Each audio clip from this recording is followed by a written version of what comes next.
Thank you for such a warm welcome. As I look out into your beautiful, intelligent faces, I think, wow, I would really like them to be able to learn from my mistakes and not have to go through what I went through. So that's my whole intent today, is I'm hoping that you can learn from me, because having been in the workforce for 30 years, I've had a lot of criticism. And I'm still finally, I would say that I'm finally getting the hang of it, and it's taken me about 30 years to get here. So hopefully I can give you some pointers so that you can do this much faster than it took me. So first of all, you're all in a leadership program. And, restart your computer. Love those. Thank you. First of all, you're all in a leadership program. And when you came in the leadership program, I'm pretty sure they told you things like, hey, you can change the world. This is going to be awesome. You're going to be able to get a team together. You're going to be able to make changes. You're going to be able to do great things. But there's one little thing, one tiny little thing they didn't tell you that comes along with leadership.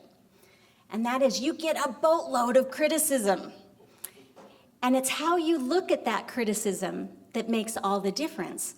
And how I've started to look at criticism, when I really was able to make the change so that criticism was helping me instead of hurting me, was I look at it as a gift.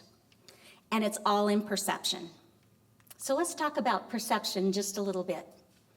How you view a situation determines how you're going to respond, react to that situation. It determines your behavior. And let me just give you an example of that. A couple of years ago, I was riding the Front Runner, and there's a bus that takes you to Front Runner. And I was in line with a whole bunch of students. It was a real popular time in the evening for the bus. We all want to get on that bus, because if we miss the bus, we've got to wait another 40 minutes to get back to the train. So we're just all ready to get on that bus. And the crowd is just like pushing. The bus doors haven't opened yet. And from right behind me, I can feel someone put their hand on my waist. And I can tell it's not a female hand. It's like this big old hand. And I'm like, okay. I gave them 1 second to get their hand off me. And then I reached down and I took it off. You know, again, we're just all smashed up all together. So, like, I don't know, 2 seconds later, all of a sudden this hand comes over my shoulder, like by my neck. Now, ladies, how do you feel when you get a big old hand that you don't know that's by your neck? Not good. So all of a sudden I'm thinking, hey, buddy, you're going down. So I just whip around as fast as I can, because I'm going to let this person know, get your hand off my neck. And I ripped that hand off, and I turned, and just as I turned, out of the corner of my eye, I see a walking stick for a blind person, and it's rolled under all these feet. And all of a sudden, immediately, my perception changed. Instead of, you're going down, buddy, it was like, oh, this guy needs some help. So I reached down, and I got the walking stick, and I turned around, and I says, I think you've lost your walking stick. Here it is. I said, we'll get you on the bus. And it was just that quick that my perception changed. But it totally depends on how you view that situation, is how you're going to respond to that. And so if you're constantly looking at criticism as a threat, and I definitely used to do this. I would, any criticism was just such a threat to me. In fact, I would just picture myself putting on my Teflon coating all the way across, down my body, so that I couldn't feel that criticism coming in. But what happened is when I did that, I didn't allow it to come in, and I didn't learn from it, because I'm too busy pushing away from it. And so looking back, it's all about perspective. And I've had some role models in looking at criticism, and these are some of my favorite role models that have been outstanding in handling criticism. So the first one is Albert Einstein. So you all know Albert Einstein as the theory of relativity, E equals mc squared. That's probably one of the most famous math equations in the world. Energy equals mass times the speed of light squared. And he actually did not win his Nobel Prize for the theory of relativity. He actually won it for the photoelectric effect, which was the beginning steps for the evolution of the quantum theory. But when he graduated from his doctorate program, he did graduate at the bottom of his class, and you've probably heard that. He wasn't the very bottom. He was second to the bottom. The bottom was his girlfriend, and they were having a mad, crazy love affair. And any of you that have had a mad, crazy love affair, it definitely affects your grades. And it affected theirs. So when he graduated, he tried, later on they got married, he tried to find a job as a professor. And he applied and applied and applied, and he could not get a job. He finally took a job at a patent office.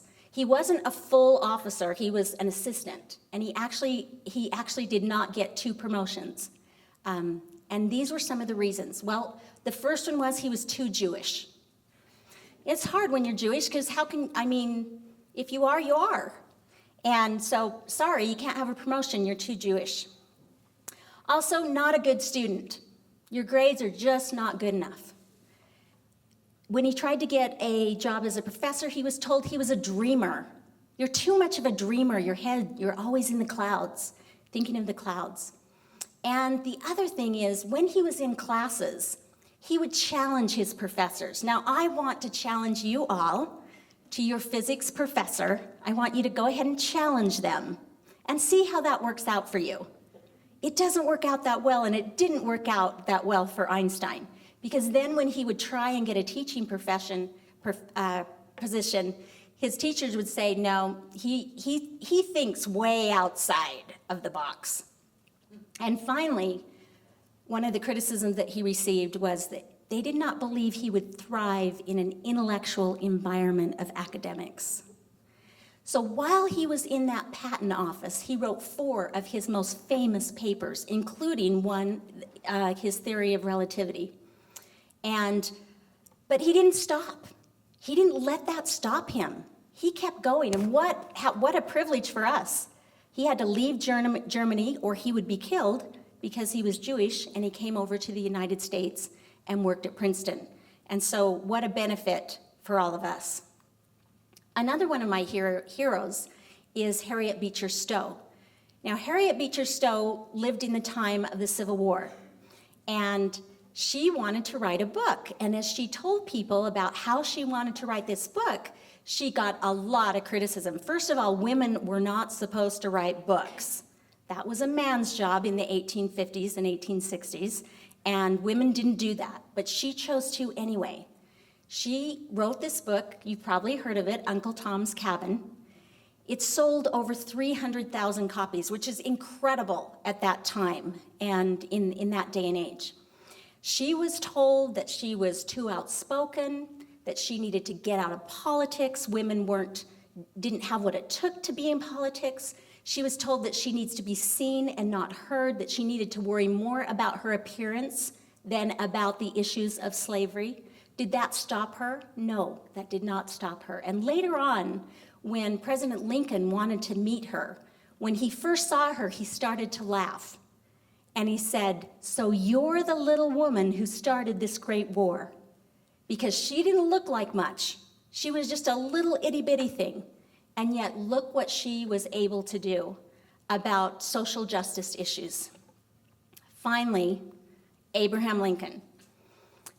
I admire Abraham Lincoln for so many things, but his ability to handle criticism is just stellar. I could give you lots of examples, but one of my favorite examples is how he handled the criticism from Edwin Stanton.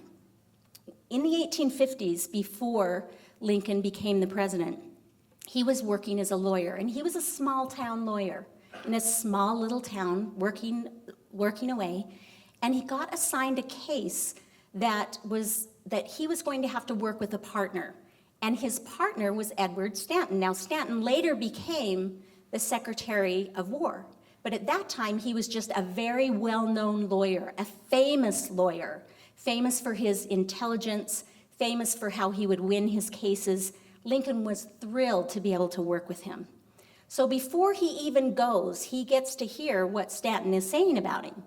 And some of the things he was saying was, I'm not going to work with Lincoln. He's a hayseed, which means he's just a small-town lawyer that doesn't know anything. He's a wannabe. And he's a long-armed ape. And I don't want to be seen with a long-armed ape. Well, Lincoln still went. He took the journey. He stayed at a hotel. At the hotel, there was a message for him: don't come over to the courthouse. We'll come get you if we need you. Of course, they never came to get him.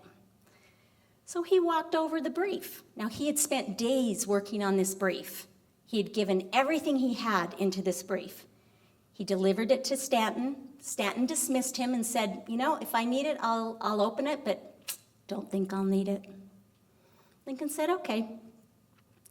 Okay, here's the interesting point. Stanton went on to win the case. He never opened Lincoln's brief. He was proud of it. That's what he felt like he didn't need Lincoln, and apparently he didn't. He did just fine without him. But later on, when Lincoln became president, who did he choose for his Secretary of War? He picked Stanton.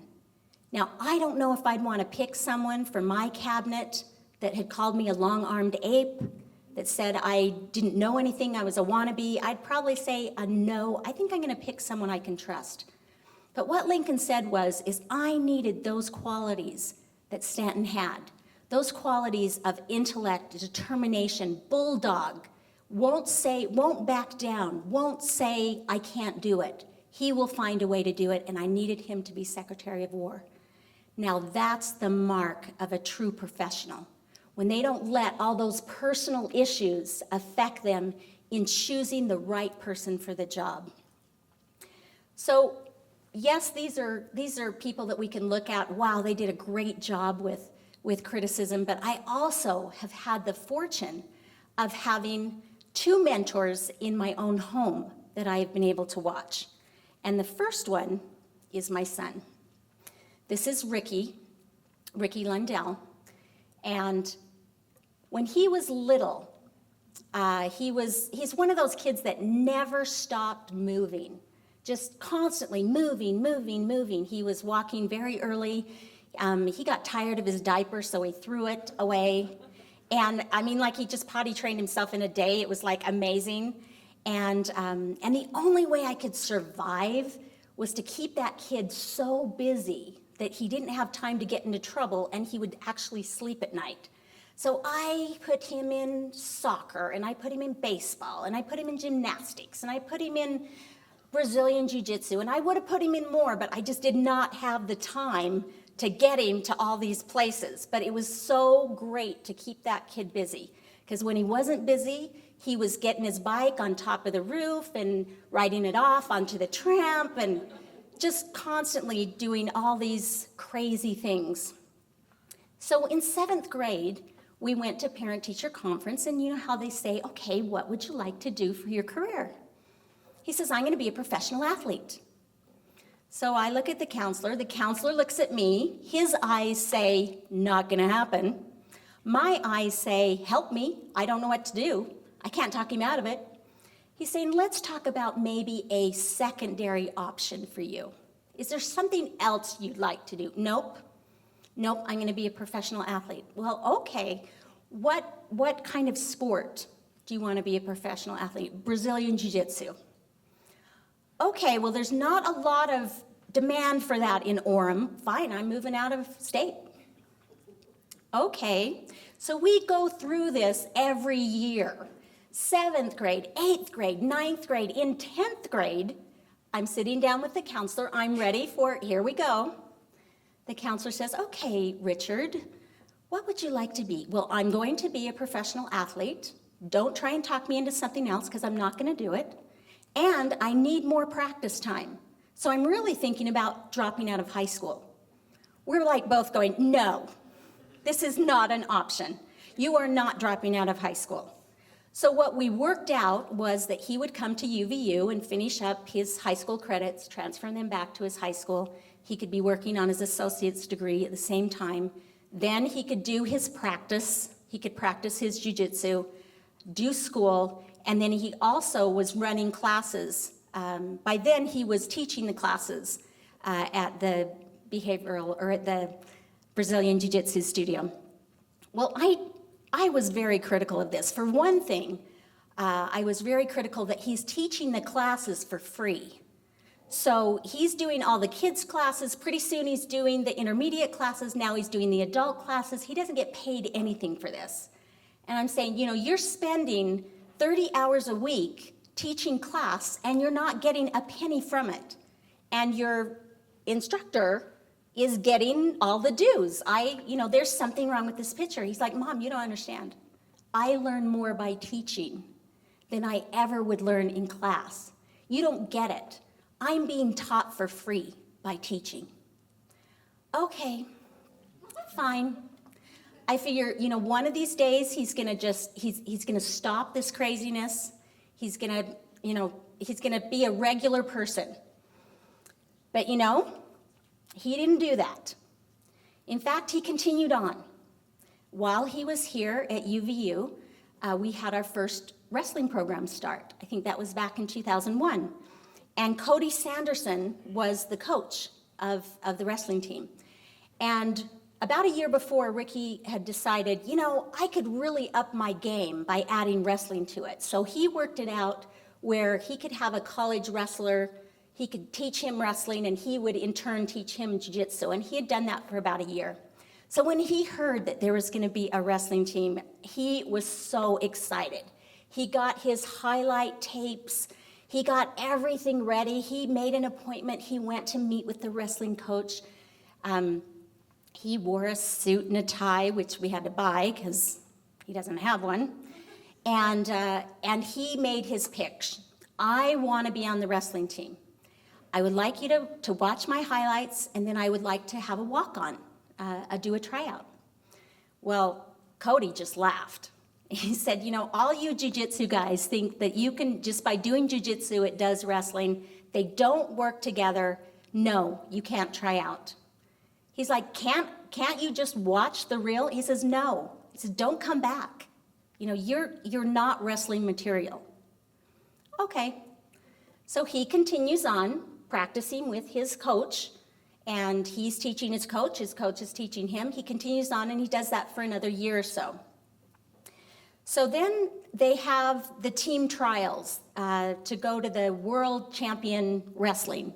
It's not an Olympics year, so it's just called the World Champion Wrestling. Ricky shows up at the trial. He doesn't have a coach. He just shows up as a person. And who should be there but Cody Sanderson, who has just changed jobs from UVU, and he's moved over to Iowa State as the assistant coach with Cale Sanderson. And they're there with their whole wrestling team, and they've got Penn State's wrestling team, and they start the match. Ricky goes out and he wins all of his matches. He wins gold. He's going to the world tryouts. And he was especially excited because he just smoked the Sanderson kids. So, that just made him so happy.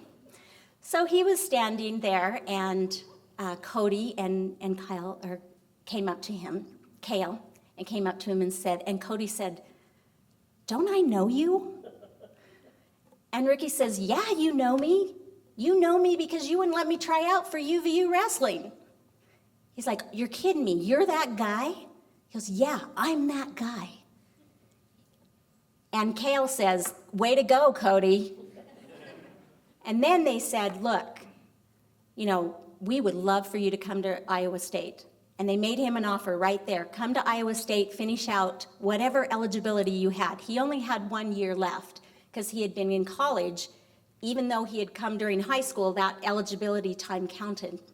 So that was in the summer. In the fall, he started at Iowa State University on the wrestling team.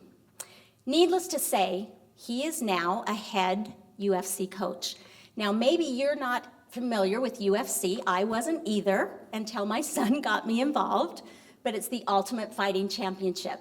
Now, this fighting is like gladiator fighting.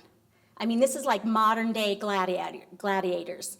And these are some of the fighters that he works with. One of the things that he was told is, you're too little. There's no way that you can coach these heavyweight fighters when you're so little. He says, nope, don't agree. I can do that. And there's some things I can teach him that they really need to know. He loves his job. He loves going to work every day. He has a radio show on Fox News, noon every day, where he talks about fighting. He's living his dream. Now, what would have happened if he would have listened to me, or listened to his dad, or listened to all the other people that he loved and respected? He probably would be on a different path right now, being in a different career, and he probably would have been very, very unhappy. And so I had a front row seat watching this, watching him take the criticism and just manage it so well. And it was truly amazing. And I said to him, you know, Ricky, how do you deal with this pressure? How do you deal with, and now that he has a radio show, he's constantly, I mean, every time he does a show, he gets tons of criticism. He gets criticism, he gets praise, but, you know, he gets the criticism. And he says, well, first of all, he says, how do you handle criticism? And I says, well, you know, my heart starts racing. I feel like I'm going to throw up and my heart starts racing. And he says, Mom, if your heart is racing, that's a good thing. That means you're pumped up. That means you're ready. That means your body can take care of it. That means your mind is thinking. I'm like, well, I haven't really been thinking that way, but I will try. So I did. So when I would go and present for the Board of Trustees, or I'm presenting for a certain program, and I'd get very, very nervous, I'd say, you know, my heart is just coming out of my chest. I'd say, hey, this is awesome. I'm excited. My body is doing what it needs to do. It's giving me the energy that it needs. It's giving me the energy that my brain needs to think. And you know, it really made a difference. The other thing that he said is I had told him, well, I picture myself with Teflon. He says, don't do that. He says, you want to hear that criticism because there might be something in there that helps. And one thing that he would always do is he'd take his top 10 list. So he'd always have his top 10 list of the best criticisms he got. And then he'd compare it with his fighters, he'd compare it with other radio DJs, and they'd laugh at it, and they really turned it into something that was fun. So one thing that my son taught me is that view criticism as a challenge, not as a threat. Because if you're viewing it as a threat, then your behavior, your thinking is at its worst point. And so your behavior is going to be your worst behavior as well. You're going to be your worst self. And all of us know what we're like when we're our worst self, and it's usually not very pretty. He says, view it as a challenge. If you think of criticism and stress as something positive, it's a gift, then you're going to be thinking positively, and your behavior is going to match that. And you know, I thought of that, and I was thinking about a time where when I first became vice president, I've been here 20 years now, and I was vice president. I've only been vice president for 2 years, but when I first became vice president, there was a number of things that I was expected to do when I first took the position. And I did those things, and let me tell you, the criticism just came unleashed. I mean, it just was like this huge symphony of criticism. And I really wasn't used to that. I wasn't used to that intensity of criticism. And I remember that I thought of it as a threat. And I just started getting more and more of in a defensive posture, in a defensive mode. And I was still riding the train at that time. My husband went to drop me off at the train, and I was really, really upset because I was just focusing in, and I was thinking negative thoughts. And as I got out of the truck to go get on Front Runner, my husband said, "Have a fun day." And I was not having a very fun day. And I turned around and I said, "I am not having a fun day. You think all I do is have fun days. I go out to eat, and I get my nails done, and I talk with my friends. That's what you think. He's like, no, I don't. Yes, you do. You think that your job is so much more important than my job. He's like, no, I don't. Yes, you do. And you think that all I do is have fun. Well, fine. And I get out of the truck and I slam the door and I get on front runner. I'm mad all the way to work. And I'm thinking, he thinks I'm going to have fun. I'm going to show him I'm not going to have fun. My days are not fun. All day long, I'm just like, I am not having a fun day because I work hard and I don't have fun. That day I didn't get lunch, no problem, because you don't have fun when you have lunch. So you can't have lunch because I'm working too hard to have lunch. Anyway, it's just a bad day. I get back on the train, I go home. My husband picks me up. He's scared. He's really scared. He's like, when I get in, I can tell he's like, I don't dare say anything. So we ride along in silence for a few minutes. And then he says, well, would you like to go to a movie tonight? No, because that would be fun. And I don't have any fun, because all I do is work.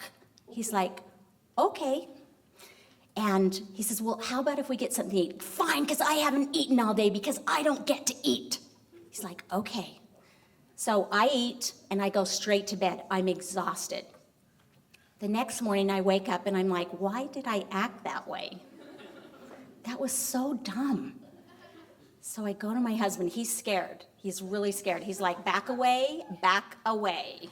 He's like backing up as I'm coming up. I'm like, look, I'm really sorry about yesterday. I don't know what got into me. It was my evil twin. I just feel like I'm under so much pressure. I shouldn't have said that. I am so sorry. He says, it's okay. I give you a pass card. He says, he says, what would you like me to say? I said, I would like you to say, have a good day. Don't say, have a fun day, because that makes me mad right now. He says, no problem.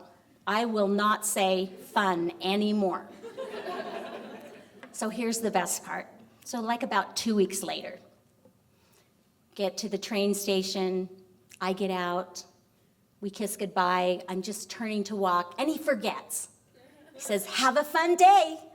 And I turn around, and there's this guy that's walking by. And my husband says, no, do not have fun. Whatever you do, do not have fun. And he's backing away. And the guy, as he walks by, says, dude, let your wife have a little fun. My husband just throws his hands in the air, and he's just like, he just gets in the truck and he just peels off and just drives to work. But I mean, my whole point is, when we're thinking negative thoughts, our behavior becomes negative. We start turning into a person we don't like, someone that we don't even want to be. And so that's one of the biggest things that my son taught me, and I watched as he did it, is how to handle criticism. So what he would do, and now what I do, because I've followed his example, is he decides, hey, is this piece of criticism a challenge or a threat? First of all, he always decides it's a challenge. And in that challenge, he puts it into 3 categories. So do you laugh at it? Does it go on your top 10 list of best all-time criticisms? Is it something you just got to let go? It's not going to change anytime soon? Or are you going to learn from it?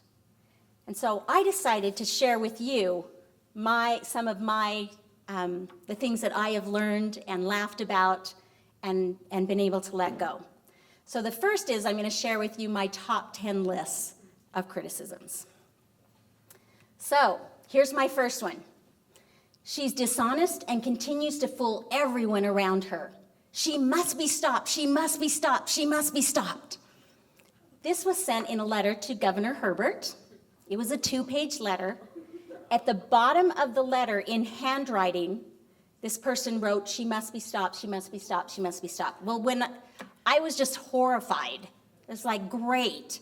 The governor thinks that I'm, a dishonest person. Well, anyway, the reason why it made the list is because my kids really enjoyed this.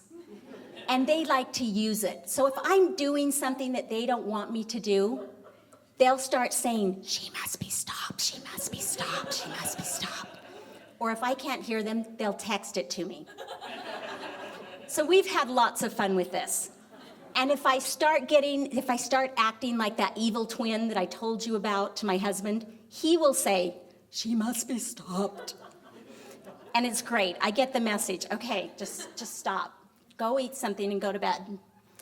Okay, the next one, if she wants to help the LGBT students so much, why doesn't she just become one? I don't know. How does that work?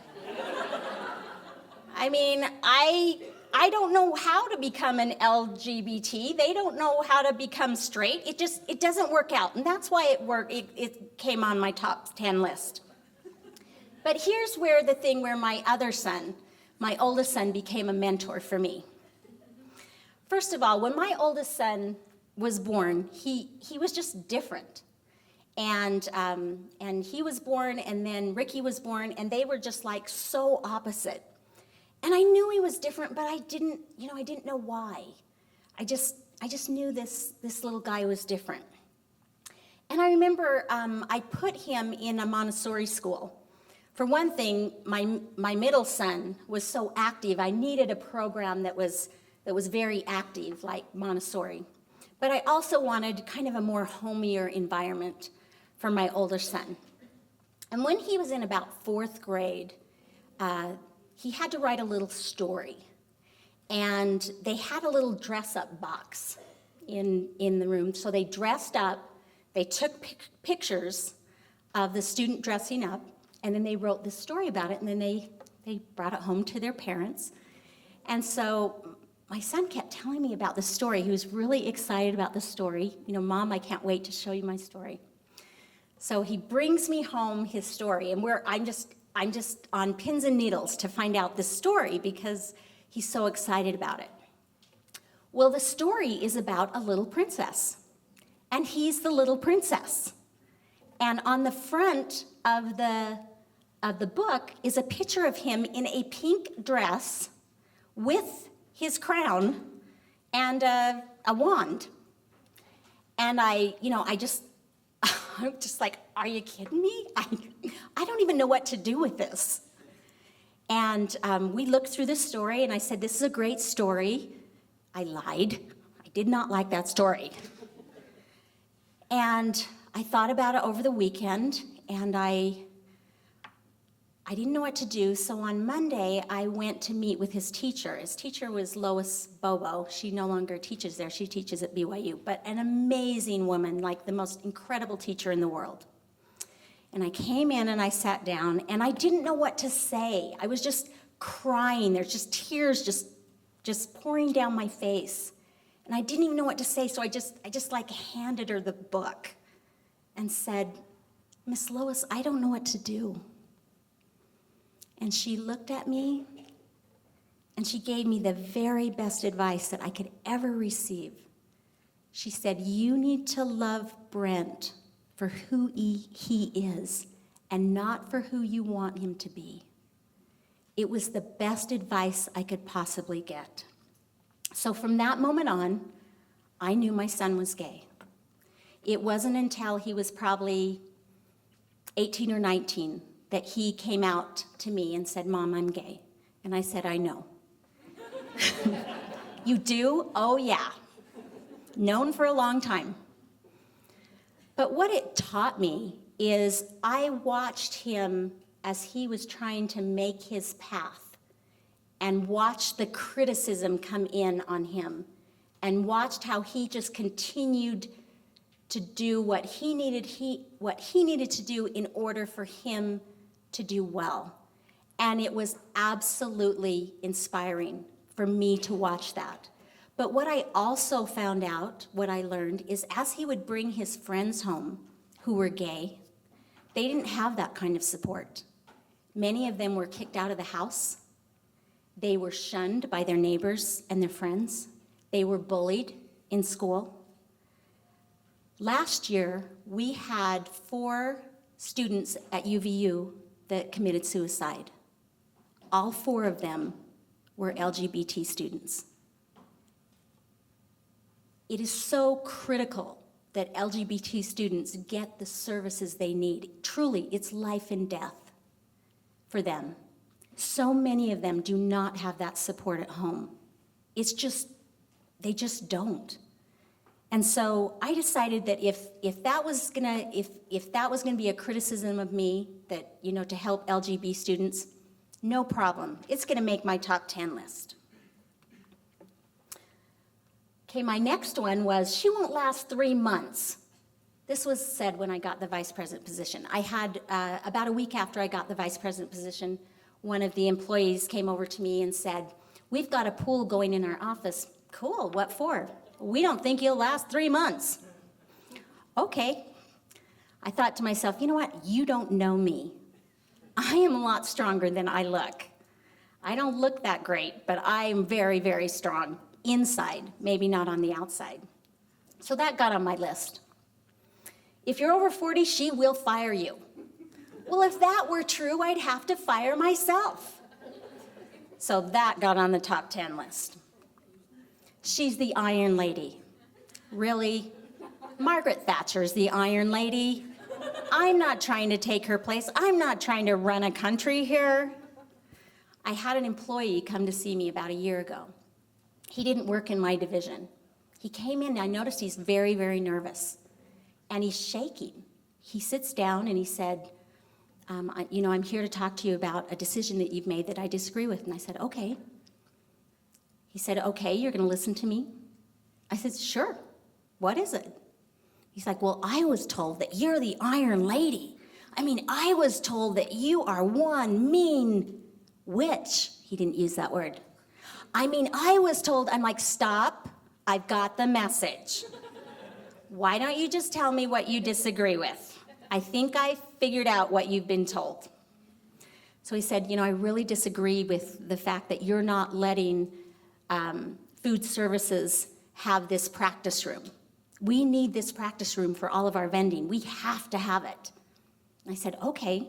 So I pulled out our floor plans. I went through it with him. I showed him, where can we move it? We've tried here, we've tried here, we've tried here. I went through the whole decision process of why we couldn't move that room. And in the end, he said, okay, I understand why you did that. Thank you for talking to me. I was told that you would throw me out of your office physically. I'm like, seriously? He weighs like 250 pounds. I don't think so. Oh, this is nice. She teaches classes on how to fire employees. Really? I can't teach a class on that. I hate that. That's the worst part of my job. No one likes to fire people. She doesn't know her brain from her butt.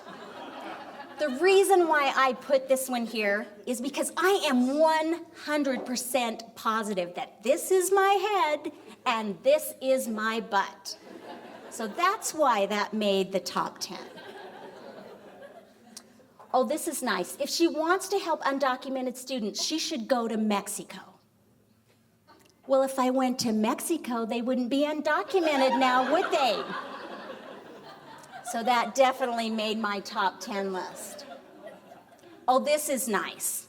She needs to be fired and go to prison like the woman at Utah State for the way that she has handled scholarships at UVU. Now, this was cool because it was sent to the Attorney General, Sean Reyes, and they got to audit me for 3 years on every account that I had ever been over.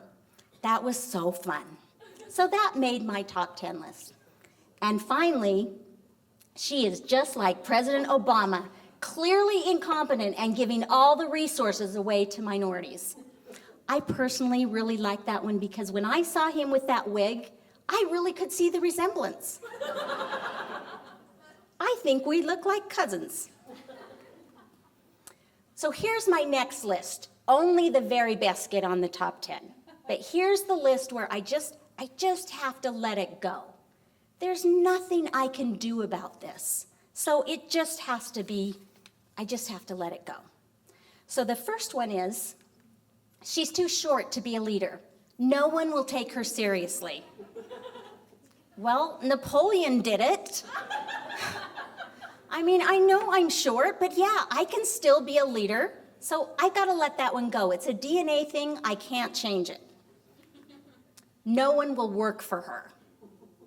Okay, well, this one, I really did think about. And I thought to myself, the problem is I'm a workhorse, not a show horse. I come to work to go to work.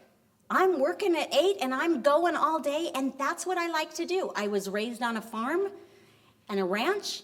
We worked 12-hour days. That's what we did. I like doing that. So if someone wants to come in at 9 and leave at 4 and have 2-hour lunches, they shouldn't work for me. So I just said, I'm letting that one go. Her voice is annoying. This is one of my favorite ones because my kids would always say, your voice is so annoying. So when I would get them up in the morning, I would show them what an annoying voice really sounds like. Like, Richard, it's time to get up. Soon he said, no, I want the other voice. Just, really? I thought it was annoying. No, it's fine. She needs to lose weight. Oh, I agree. I've tried. I have to let that one go. I've tried. Okay, but this was one of my favorite ones. She tries to look like Dolly Parton. Really? I don't think so. But in high school, Dolly Parton was big time. And people would say to me, oh, you look just like Dolly Parton. And it would irritate me. It would make me so mad. And I'd get really defensive. No, I don't. Do I dress like her? Am I wearing low-cut dresses? No, I am not. I am not Dolly Parton. What really made me mad is I was on the debate team. And the coach would say, oh, Michelle, you can't be the last rebuttal because you look like Dolly Parton and no one's going to take you serious. Well, at first I was like, well, okay. I guess I won't be the last rebuttal.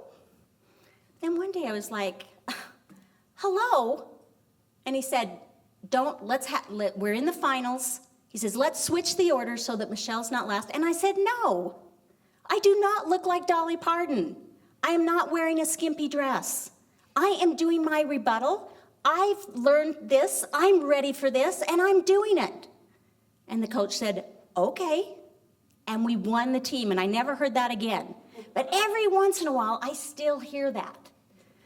So I kind of looked into Dolly Parton and her history, since people kept saying this to me, and I learned a little bit about her. And one thing that I learned about her was that when she was a struggling musician, she had written about 300 songs, and Elvis Presley wanted to record one of her songs. Well, during that time, if you had Elvis Presley record your song, you had made it to the big time. She was so excited when she heard this. So they made the time. She met with the manager, Colonel Tom Parker, and they were signing all the papers so that he would be able to use her song rights. And his manager said it right at the last minute, any song that Elvis records, he takes 50% of the royalties. And she's like, okay, wait a minute. I got to think about this. So she went home that night. She cried all night.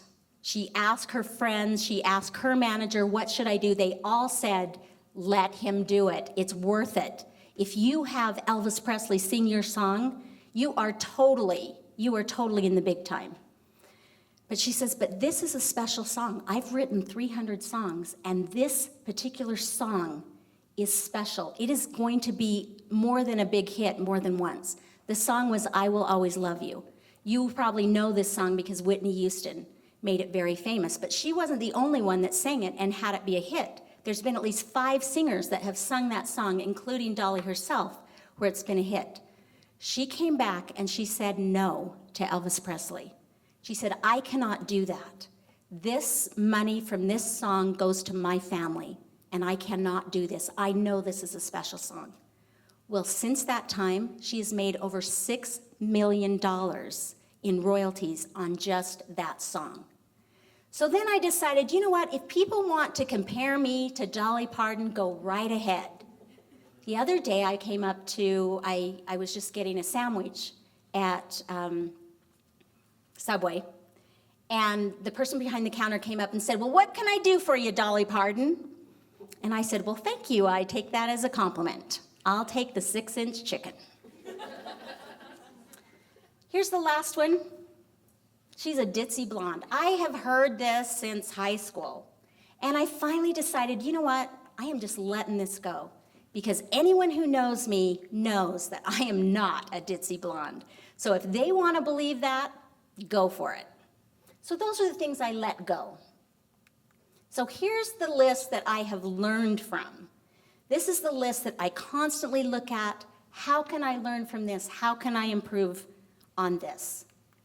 So the first one is she needs to manage perceptions better. So true. You know, we compare, when we look at other people's behavior, we judge them on their actions, and we judge ourselves on our intentions.